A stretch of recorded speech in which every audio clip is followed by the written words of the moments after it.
Wel, bore da a chroeso i chi gyd i'r Tabernacl. A croeso arbennig iawn i aelodau Porthcawl sydd wedi ymuno gyda ni bore yma. Mae'n hyfryd eich gweld chi. Wel, Sul nesa, oedfa gymyn bydd gyda ni ma yn y Tabernacl am gwarter i 10 a'r Gweinidog yn gwasanaethu. Bydd côr y Tabernacl yn cwrdd fan hyn am 7 o'r gloch nos Fawrth. Yr astudiaeth feiblaidd. Bydd yr astudiaeth feiblaidd ar Zoom yn digwydd bob bore Gwener yn hytrach na dydd Mawrth am hanner awr wedi 10. Cofiwch yr amlennis lle chi'n rhoi'ch offrwm, rhoi'ch enw a'ch cyfeiriad ar rheini os gwelwch chi fod yn dda. Wel, mae'n ddiwedd y mis, nifer fawr wedi cael eu pen-blwydd yn ystod mis Ionawr, yn cynnwys ein Gweinidog. Mae Facebook yn beth rhyfedd, chi'n gwybod. Dwi'n gwybod i oedrannau.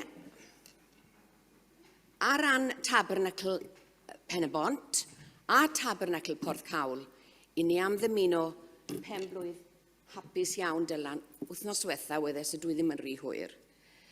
Wedyn mae rhaid ni gofio am y mis sydd o'n blaen ni. Mae mis Chwefror, a nifer fawr iawn o aelodau'r Tabernacl yn cael eu pen-blwydd mis nesaf. Rhai annwyl iawn i ni. Dymuno pen-blwydd hapus i chi gyd. Wrth bod chi'n mynd allan fan hyn, cofiwch i roi'r amlenni yn y blwch. Diolch yn fawr.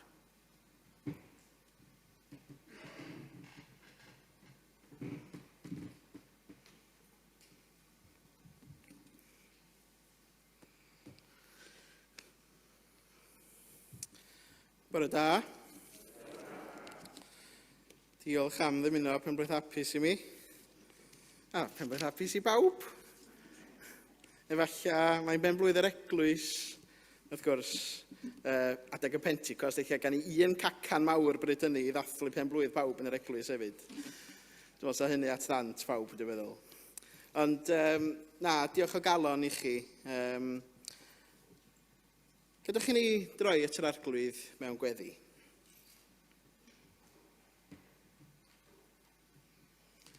O Dduw ein Tad yn efo a sanctaidd, diolch yn i ti am y cyfle unwaith eto i ddo ger dyfron di. I roi i ti ein mawl anmwliant, a hynny i ddiw cariad. Os gofyn rhywun beth yw Duw, atebwn ni mai cariad yw. Fe fflamiodd cariad 3 yn 1 yn rhyfedd at angheilwng ddyn.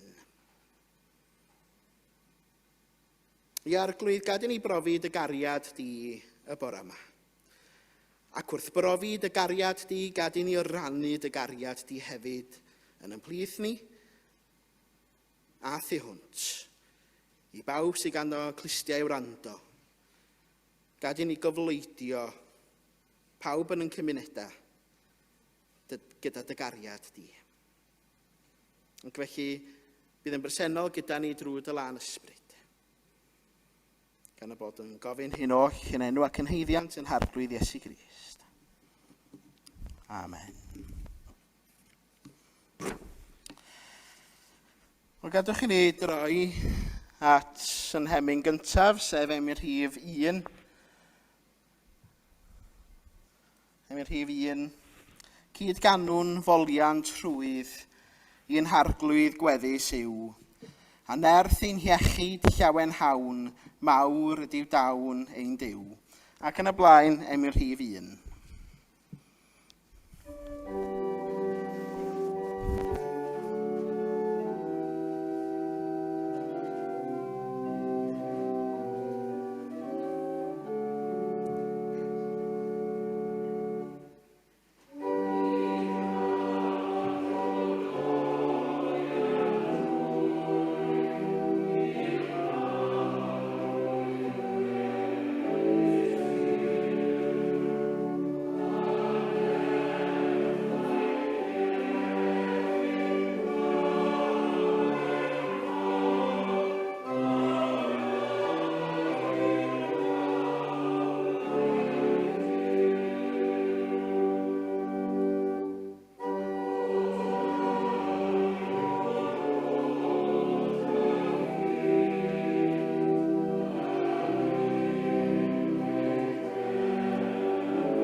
Mae'n darlleniad ni y bore yma gyda'r mwyaf cyfarwydd yn y Testament Newydd.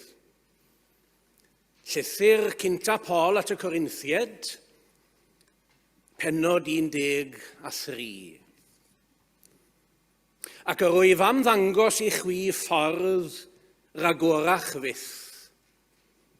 Os llefara fath a fodau dynion ac angylion, a heb fod gennyf gariad, efydd swnllid y dwyf, neu symbol a flafar. Ac os oes gennyf ddawn proffwydo, ac os wyf yn gwybod y dirgelion i gyd a phob gwybodaeth, ac os oes gennyf gymaint o ffydd, nes gallu symud mynyddoedd, a heb fod gennyf gariad, nid wyf ddim. Ac os yr hof y holl feddiannau i borthu eraill, ac os yr hof yng nghorff yn aberth, a hynny mwyn ymffrostio, a heb fod gennyf gariad, ni wna hyn ddim lles i mi. Y mae cariad yn hir yma'r hoes, y mae cariad yn gymwyn asgar. Nid yw cariad yn cenfigeni, nid yw'n ymffrostio, nid yw'n ymchwyddo. Nid yw'n gwneud dim sy'n anweddus, nid yw'n ceisio i ddibenion hun, nid yw'n gwylltio, nid yw'n cadw cyfrif o gam, nid yw'n cael llawenydd mewn anghyfiawnder, ond y mae'n cyd-lawenhau a'r gwirionedd. Y mae'n goddau i'r eitha, yn credu i'r eitha, yn gobeithio i'r eitha, yn dal ati i'r eitha. Nid yw cariad yn darfod byth, ond proffwydoliaethau, fe i diddymur hwy, a thafodau, bydd taw arni'n rhwysau. A gwybodaeth fe i diddymur hithau, oherwydd amherffaith yw ein gwybod, ac amherffaith ein proffwydo. Ond, pan ddaw'r hyn sydd berffaith, fe ddiddymur yr hyn sydd amherffaith. Pan oeddwn yn blentyn, fel plentyn yr oeddwn yn llefaru, fel plentyn yr oeddwn yn meddwl, fel plentyn yr oeddwn yn rhesymu. Ond wedi dod yn ddyn, yr wyf wedi rhoi heibio bethau'r plentyn. Y nawr, gweld mewn drych yr ydym, a hynny'n aneglir. Ond yna, cawn weld wyneb yn wyneb. Y nawr, amherffaith yw fy ngwybod, ond yna, caf adnabod fel y cefais unnau fy adnabod. Mewn gair, y mae ffydd gobaith cariad y tri hyn yn aros, a'r mwyaf o'r haen yw cariad. I Dduw bor diolch am yr ysgyrthir.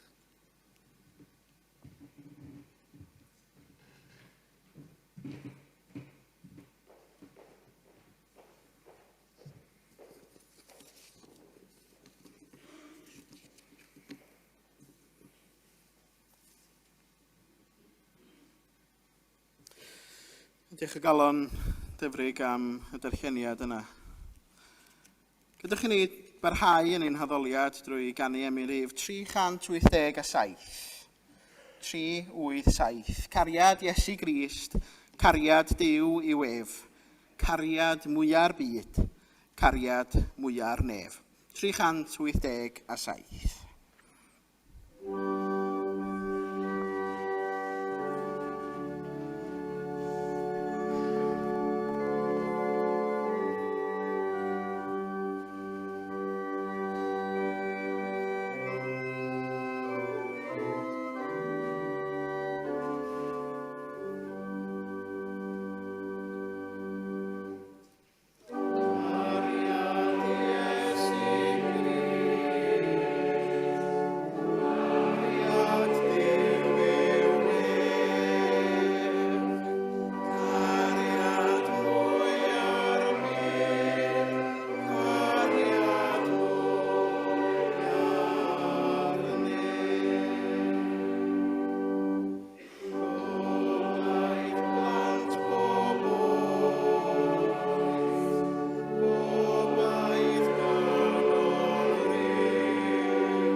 Mi gawn ni gyfle rŵan i wrando ar gan Fflir Dafydd, un o ganeuon dwi wedi bod yn gwrando ar lŵp hanni ers sawl blynyddoedd. A ffydd gobaith cariad ydy enw'r gan honno. Ac felly, efallai bod nifer o'ch chi'n gyfarwydd ar gan. Ond os nad ydych chi, mi fyddwch chi ar ôl heddiw.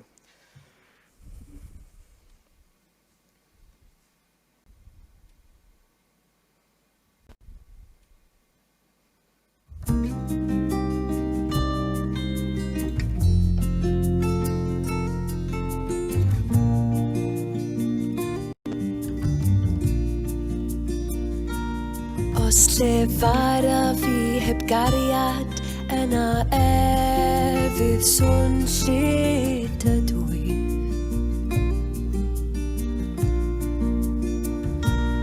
Ac gwybod yr holl ddirgelion a gwybodaeth heb gariad dwy ddim.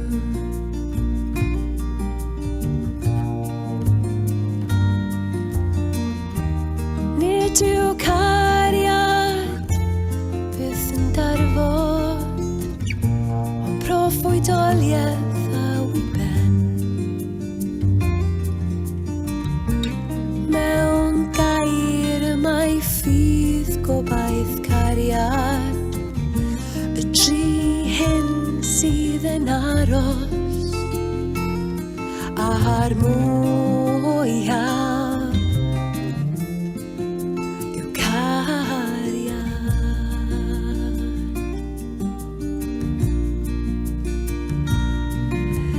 Cariad sy'n hir ymaros, y mae cariad yn gymwyn asgar. Nid yw'n ymchwyddo, nid yw'n ymffrostio. Mae'n goddel, yn credu, yn gobeithio, yn dal ati'r eiddo.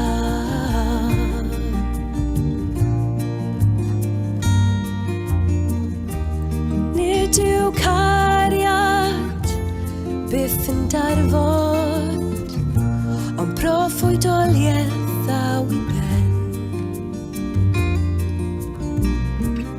Mewn gair y mae ffydd gobaith cariad, y tri hyn sydd yn aros, a'r mwyaf.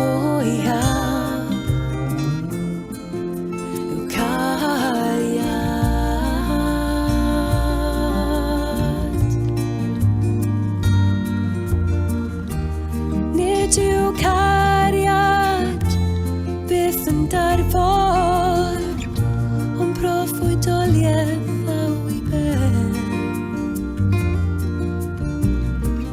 Mewn gair y mae ffydd gobaith cariad, y tri hyn sydd yn aros, a'r mwyaf.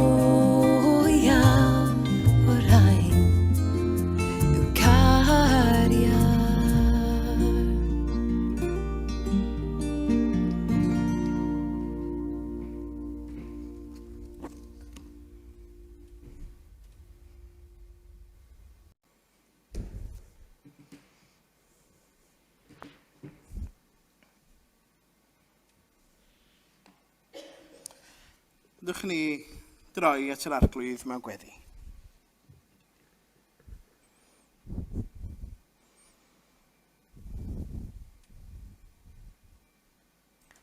Erioed ni phrofais gariad, fel dy gariad tyner di. Mor anhunanol, hael a hawddgar, hyfryd iawn a chi. Mae'n gariad anherfynol, yn ddwfwn fel y môr. Mae'n llawn o ryfeddodau a chyfoeth yn ei stor. I arglwydd, da ni'n diolch i ti. Yn bod ni'n cael troi ata ti a llawenhau yno ti. Gan ddiolch i ti am dy gariad rhyfeddol tuag ato ni. Yn dy gariad, mi rydyn ni'n gwybod Dy fod ti wedi creu pobl ar dy lun a phelw dy hun. A gwneud y byd yma yn llawn o amrywiaeth gwahanol ar ei cyfer.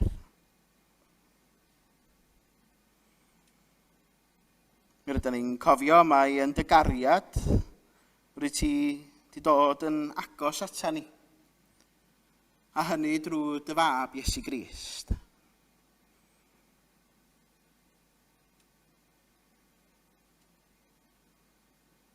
Yn ei dosturi,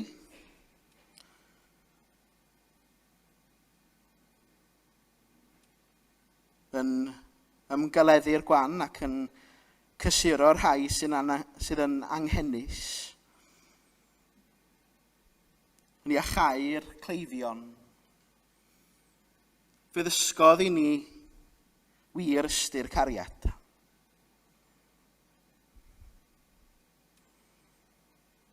Ac yn ei unigrwydd a ei ddioddefaint, a'i angau o ar y groes.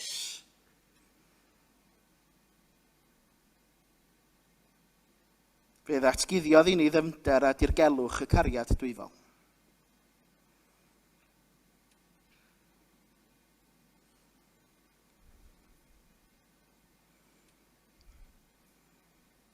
Ona fyddai cariad Iesu megis fflam angerddol gref, yn fy nghalon i'w chynhesu, fel y carwn unau ef.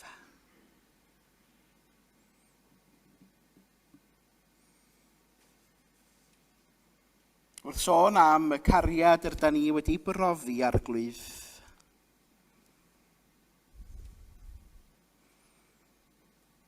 da ni'n gwybod hefyd mae dy ddymuniad di a dy orchymyn di i wynina hefyd garu yn gilydd.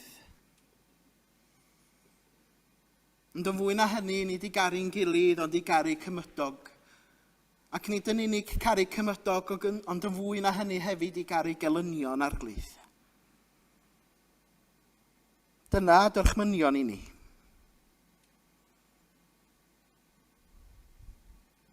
Carwch fel y cerais i chwi. A da ni'n ymwybodol arglwydd nad ydyn ni wedi llwyddo i wneud hynny bob amser fel ag y dylan ni.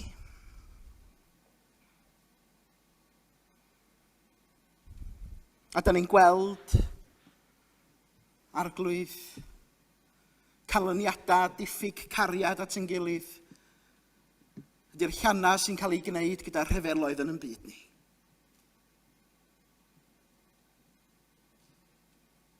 A da ni'n meddwl am y tensiwn yna sydd yn Wcrain y bore yma.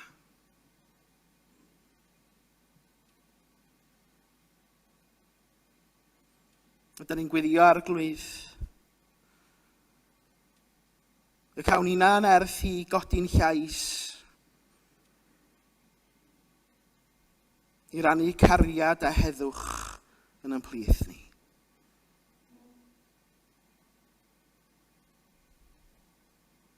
Ond hefyd i bwyso ar y bobl hynny sydd yn anghytuno, yn anghydweld a gwrthdaro. I bwyso arnyn nhw hefyd i weld be fydd canlyniadau rhyfel.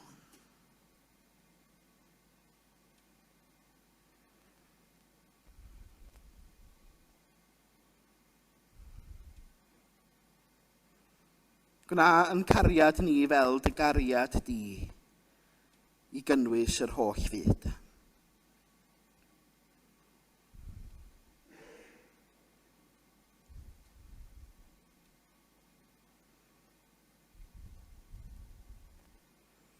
Wrth i ni o ddiw ofyn am dy fyddaiant am ein ffyledda ni. Da ni'n deisyfu yr un pryd i ti'n cynorthwyo ni wneud popeth yn ein gallu i sefydlu cariad a chymod, dealltwriaeth a dwythineb rhwng pobloedd a chenhedloedd y byd. O nefoldad dy gariad di, sydd wedi'n dysgu'n cariad ni. gwrando'n trigarog ar ein cri mwyn yr oen.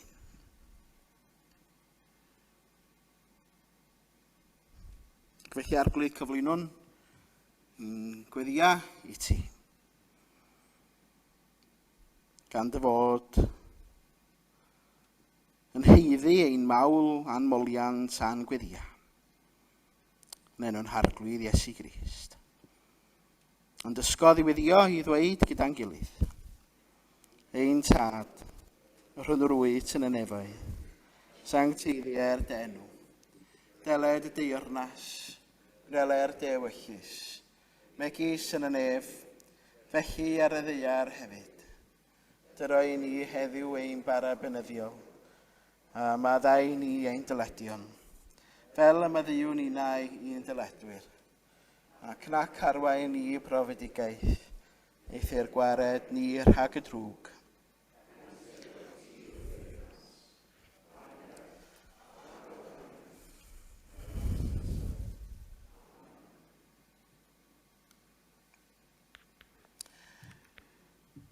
Dych ni barhau yn haddoliad drwy ganu ym rhif 199.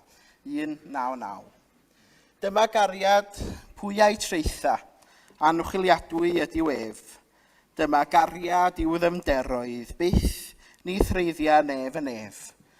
Dyma gariad gwyd fy enaid, uwch holl bethau gwael y llawr. Dyma gariad wnaim ganu yn y bythol Gwynfyd mawr. Ac yn y blaen, 199.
Os rwy'n yn gwybod beth i testyn y gwasanaeth heddiw?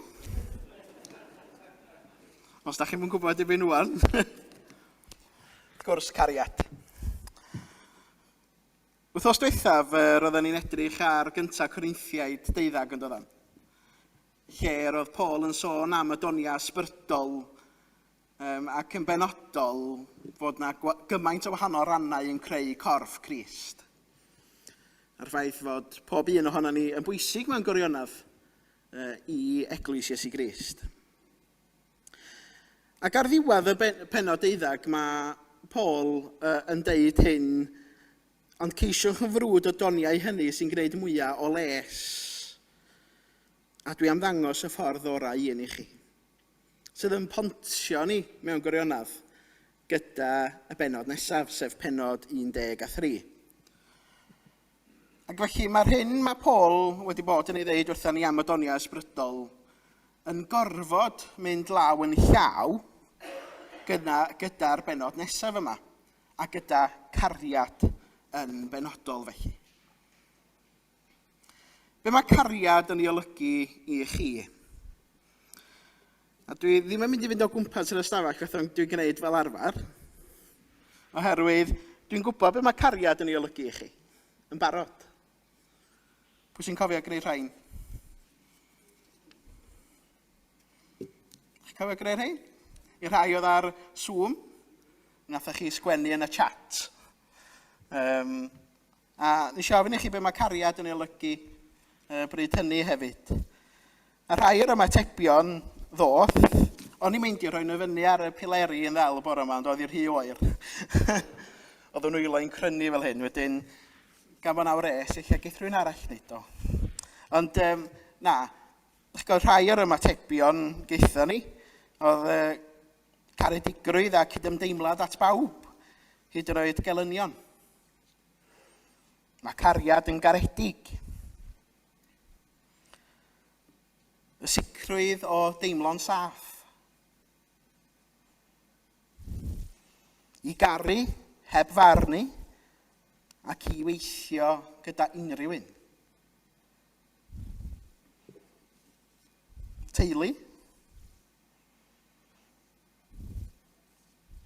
Cariad yw meddwl am eraill a'i helpu os yn bosib pwy bynnag ydyn nhw.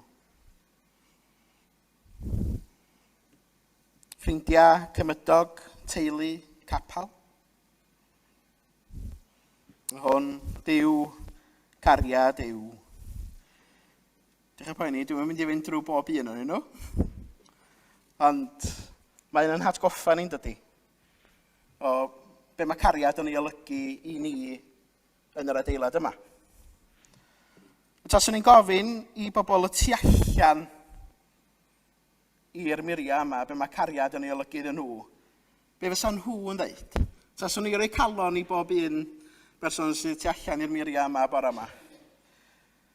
A deitha nhw, wel, be mae cariad yn ei olygu i chi? Be fyddai hymatab nhw?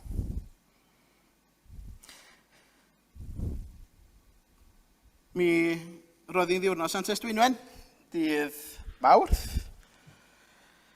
A dwi'n ddiolchgar iawn i bawb wnaeth anfon cardyn.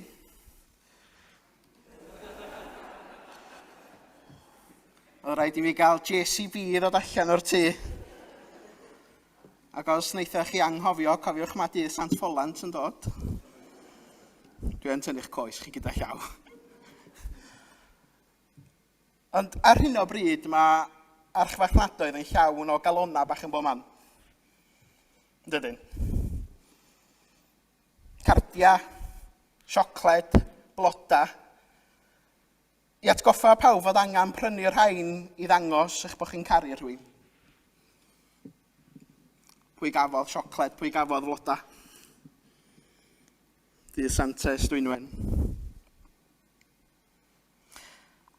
A'r math yma gariad o'r Apostol Paul yn sôn amdano fo wrth feddwl am gariad. Wrth gwrs ddim. Yr enw Groeg a roddir ar y cariad sy'n ymddangos yn y cyntaf Corinthiaid 13 ydy, da ni'n gwybod, Be di'r gair Groeg am y cariad mae Paul yn sôn amdano fo? Chi wedi clywed o? Agape. Agape. Sef y cariad uchaf gewch chi. Cariad sydd yn gysylltiedig â Duw ei hun. A dyma'r gair sydd yn ymddangos yn cyntaf Corinthiaid 13. Mae yna sawl fath o gariad, a dwi wedi sôn am y sawl math o gariad gyda chi o'r blaen. Mae sawl cyfieithiad gwahanol i'r gair cariad yn y Groeg. Eros yn gariad o basiwn.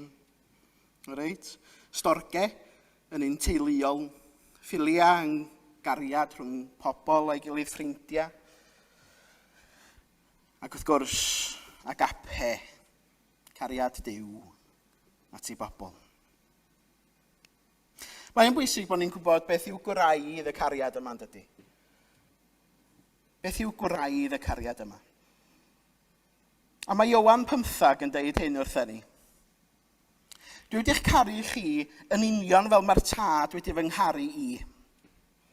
Arhoswch yn fy nghariad i, medda Iesu. Byddwch yn aros yn fy nghariad i drwy wneud beth ydw i'n ei ddweud. Fel dwi wedi bod yn ifydd i'm tad ac wedi aros yn ei gariad ef. Dwi wedi deud y pethau hyn mwyn i chi fod yn llawen fel ydw i'n llawen. Byddwch chi'n wirioneddol hapus. Ac yna dyma dwi'n ei orchymyn i chi. Carwch eich gilydd fel dwi wedi'ch caru chi. Y cariad mwyaf a unrhyw un i ddangos ydy ei fod yn fodlon marw dros eraill. Yr adnod olaf yn fanna, ynde. Y cariad mwyaf ydy'r cariad hunan aberthol. Cariad nath Iesu Grist ei hun ddangos i ni ar y groes, ynde. Cariad roddodd o heb ddisgwyl dim byd yn ôl.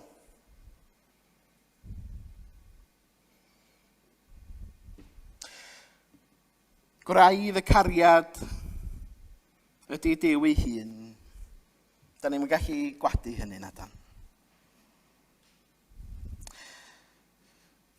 Byddai rhai yn dadla mae'r adnod nesaf yma ydy un o'r adnodau mwyaf yn yr ysgrythur, yn y Beibl. Do carodd Duw y byd gymaint, nes iddo roi ei unig fab, mwyn i bob un sydd yn credu ynddo beidio mynd i ddistryw, ond cael bywyd tragwyddol. Pwy sy'n cofio dysgu'r adnod yna yn yr ysgol Sul? Neb. Ydych chi'n dysgu'r adnod yna? Do, dwi'n gweld penna nodi o'r rŵan. Ond ie, yn un o'r adnodau sydd yn gwreiddio ni mewn ffordd ac gwraidd y cariad ydy bod Duw wedi anfon ei fab trostom ni ynde. Gyda hynny, be mae Paul yn ei ddeud yn ei lythyr at y Corinthiaid i ni heddiw? Os dwi'n siarad ieithoedd dieithr neu hyd yn oed iaith yngylion heb gariad, dwi ddim byd. Cyfeithiau Beibl.net yn dweud dim byd ond jar metal swnllyd neu sŵn symbol yn cael ei daro. Dyna be mae Beibl.net yn dweud ni. Un o'r rhesymau pam nath Paul ysgrifennu at y Corinthiaid oedd oherwydd fod y Corinthiaid yn meddwl bod rhai o donia nhw yn fwy na donia pobl eraill. Rhai yn meddwl bod nhw'n well na'r lleill. A bydda nifer ohonyn nhw hefyd yn brolio fod gynnyn nhw'r ddawn arbennig yma. Rhai yn gallu siarad mewn ieithoedd dieithr, rhai yn gyda dawn proffwydo. A bydda rhai yn brolio bod nhw'n gallu gwneud hynny. Nes i ar draws stori yn ystod yr wythnos nad o'n i wedi chlywed o'r blaen. Am fachgen ifanc ar enw Francesco Bernardone. Gobeithio bod ti'n deud da, yn gywir. Dych chi'n gwybod pwy di hwnnw? St Francis o Assisi. Di enw'r pam oedd o'n ifanc felly. Ac mae yna hanes amdano fo pam gafodd o droedigaeth. Mewn i fuddod i alwad yr Efengil, nath o werthu bob dim oedd gynno fo. Oedd yn gwerthu, oedd o'n rhoi eiddo, nid yn gwerthu, oedd o'n rhoi eiddo i ffwrdd i bobl. A ddoth i dad o i wybod am hyn. A'r broblem oedd, dim i eiddo fo oedd o, ond eiddo i dad o. Roedd i dad o yn fasnachwr textilia, cyfoethog iawn, a nath o lusgo Francis, o flaen yr esgob yn y sgwar, a deud wrth yr esgob i ddeitha fo i beidio rhoi eiddo pobl eraill i ffwrdd, ynde. Ac yn ôl yr hanes, be ddigwyddodd ydy bod Francis o Assisi wedi tynnu ddillad o'i gyd oddi amdano fo, fel bod o'n oeth lymyn yng nghanol y sgwar, a rhoi ddillad o i'w dad, ac yna yn dweud, dyma ti, rŵan mae gen ti bopeth sydd yn perthyn i ti. Ac yna mi ath o i fyw bywyd syml mewn i fuddod i Efengil Iesu Grist.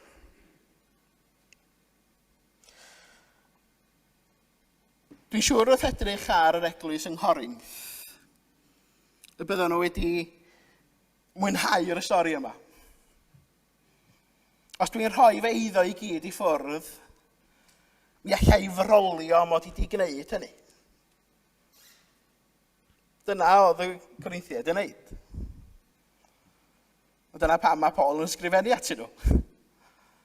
Ond mae Paul yn atgoffa, mor dramatig bynnag yw'r donia, neu y rhoi, neu yr gweithredoedd, dydy hynny'n cyfri i ddim byd os nad oes gan ni gariad.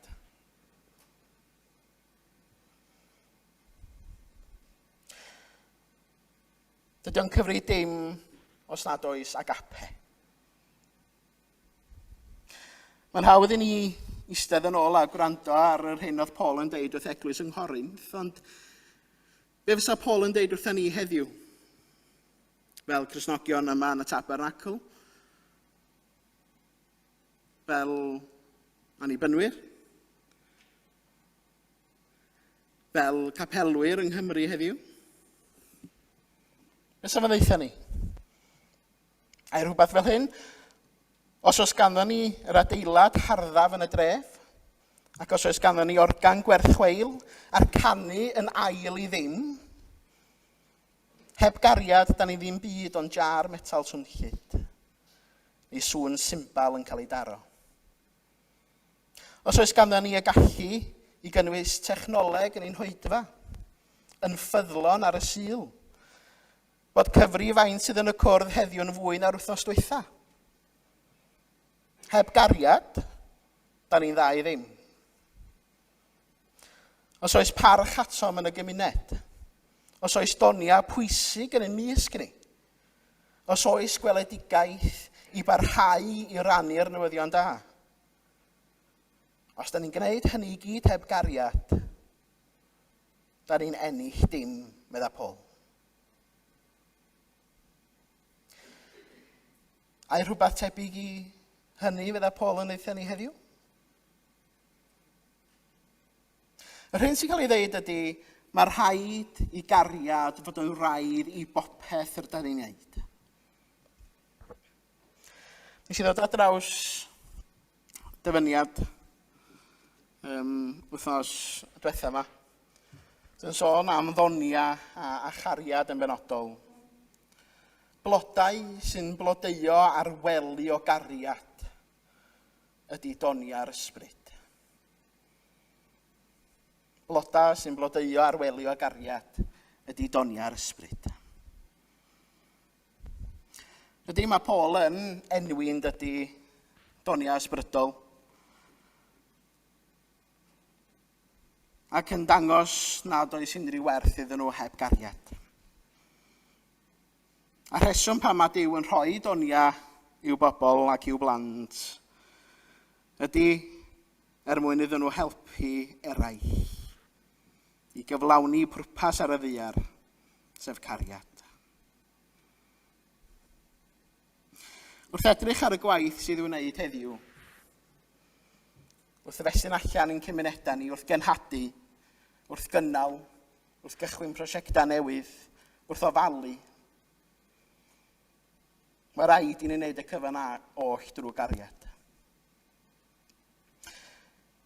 Un o'r sefyllfaoedd sydd yn fynychru ni ar hyn o bryd, a chitha hefyd, dwi'n siŵr. Beth beryg ydy rhoi y radio ymlaen yn y car weithiau ben bora Dydd Sul wrth ddod i'r cwrdd. Rwy'n yn gael y newyddion. Mae'n bwysig yn bod ni, wrth gwrs, yn gwrando ar y newyddion. Ond mae rwy'n yn pryderu y bore yma am y tensiwn sydd ar fordor Wcrain.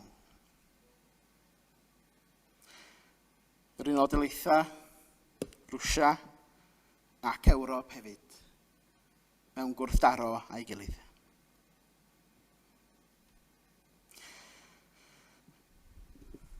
Be ydy'n hymatab ni i hynny, ynde? Un o'r pethau dwi wedi weld yn ystod blynyddoedd diwethaf ydy rhywbeth sy'n cael ei alw'n doomsday clock. Ydych chi wedi clywed am hwn? Dyma'r llun yna fo. Be ydy'r doomsday clock yma? Ydy bod criw o wyddonwyr ac ymchwilwyr yn cyfri pa mor tebygol ydy hi i gweld diwedd y byd. A gweld diwedd y byd mae pobl yn ei greu, felly.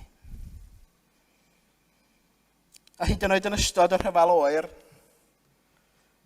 dydy'r cloc heb ddod yn agosach i hanner nos nag ydi o ar y pwynt yma. Mae'r cloc yma mynd ers 1947.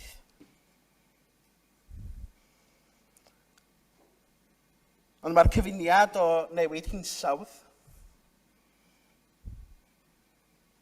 rhyfeloedd, arfau niwclear, a tlodi, a'r pandemig diweddara,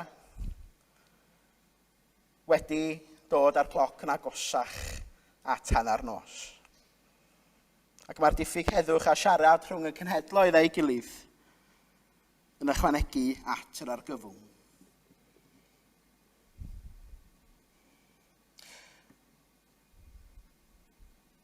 Mewn byd o argyfwng y dath Iesu Grist. Pan da ni'n meddwl am eisiau 9 yn deud, ond fydd y tywyllwch ddim yn para i'r tir aeth drwy'r fath argyfwng. I fyd oedd ar ei glinia, i bobl oedd yn mynd drwy'r fath argyfwng y daeth llygedyn o obaith yn Iesu Grist. Yn ei gariad, anfonodd Duw Crist i'n byd ni. Ac oherwydd ei gariad tuag atom ni, dangosodd i ni sut i garu, a gorchymyn ni'n wneud hynny. Yn ei gariad, fe dalodd y gos beithaf, i'w groeshoelio trost ein pechoda ni. A hynny oherwydd bod ni wedi methu caru. Ac oherwydd ei gariad, atgyfododd mwyn i ni gael bywyd trwyddo fo. Dyma gariad hunan aberth Iesu Grist. Dyma'r cariad mae rhaid i ni wreiddio'n hunan ynddo fo. Fel y blodau yna sydd yn blodeuo ar weli o gariad, dyna da ni angen bod. Ond i ddylai popeth yr ydyn ni'n neud heddiw, adlewyrchu cariad hunan aberth Iesu Grist trosta ni. Bod ni'n gwneud hynny drwy'n cymunedau, drwy'r banc bwyd, drwy digartrefedd, dros y rhai sydd ar gyrion cymdeithas dal i fod. Popeth nawn ni, beth bynnag fydd ydy'n donia ni, mi nawn ni hynny gyda agape yn ganolbwynt i'r cyfan. Oherwydd wedi'r cwbl fynd, bon 3 peth sydd yn aros, fydd yr Apostol Paul. Ffydd, gobaith a chariad. Ond y mwyaf ohonyn nhw ydy cariad. Mwyn I enw. Amen.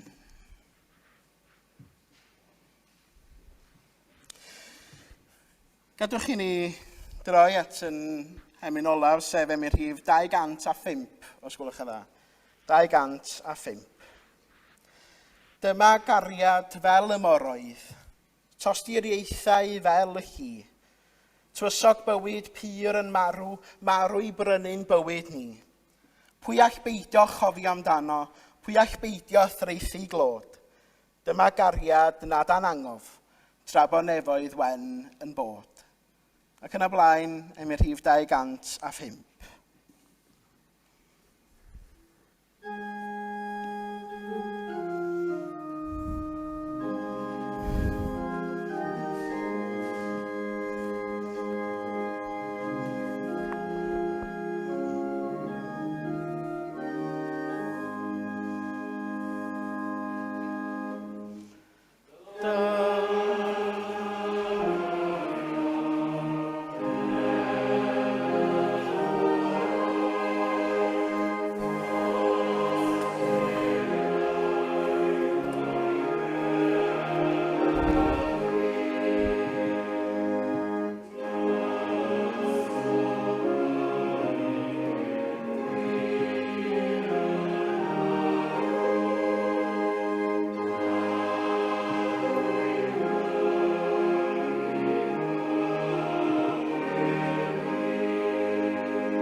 Gras i'n harglwydd Iesu Grist a chariad Duw a chymdeithas yr ysbryd glân a fyddo gyda chwi o'i. Amen.